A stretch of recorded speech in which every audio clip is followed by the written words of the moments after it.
Welcome to Hidden Zayka, where today we're creating the most effortless, flavor-packed Bhindi onion you've ever tasted.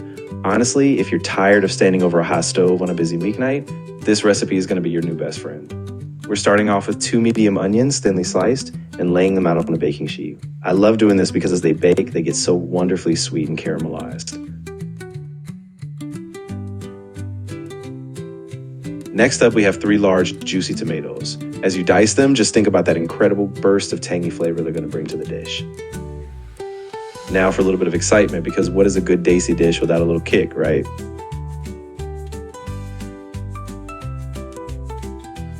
Let's slice up 2 green chilies and scatter them along. You can always add more if you're feeling brave.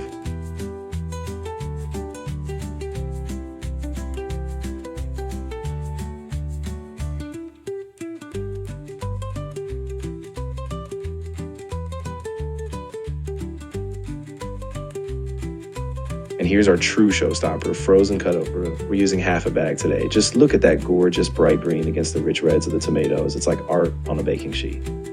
Now let's really wake up those flavors with our spices. In goes 1 teaspoon of salt, half a teaspoon of black pepper, and 1 teaspoon of red chili powder for that perfect warmth. Then we'll add half a teaspoon of turmeric for that beautiful golden color. 1 teaspoon of earthy zira, a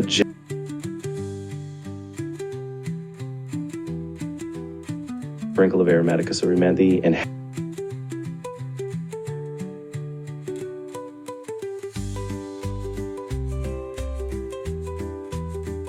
half a bunch of fresh, vibrant cilantro. Trust me, the smell of kasuri methi and cilantro together is pure heaven.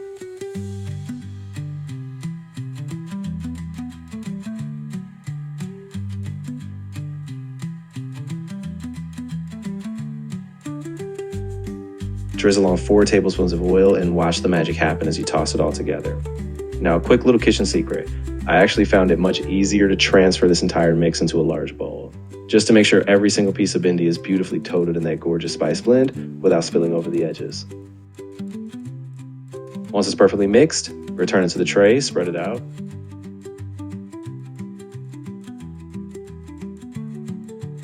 and pop it into the oven at 350 or 400 degrees. We're going to let it bake for 1 hour, but do me a favor. Don't forget to give it a gentle stir every 30 minutes so it stays perfectly golden and doesn't burn. If it needs a little extra love after the hour is up, just give it 15 more minutes. You'll know it's ready when it's perfectly dry, melts in your mouth soft, and absolutely bursting with flavor. Serve it piping hot with some fresh warm roti. Pull up a chair and savor every single bite. If you loved how incredibly easy and delicious this recipe is, please don't forget to hit that like button, subscribe to the channel, and leave a comment below. I absolutely love chatting with you guys and hearing how your dishes turned out.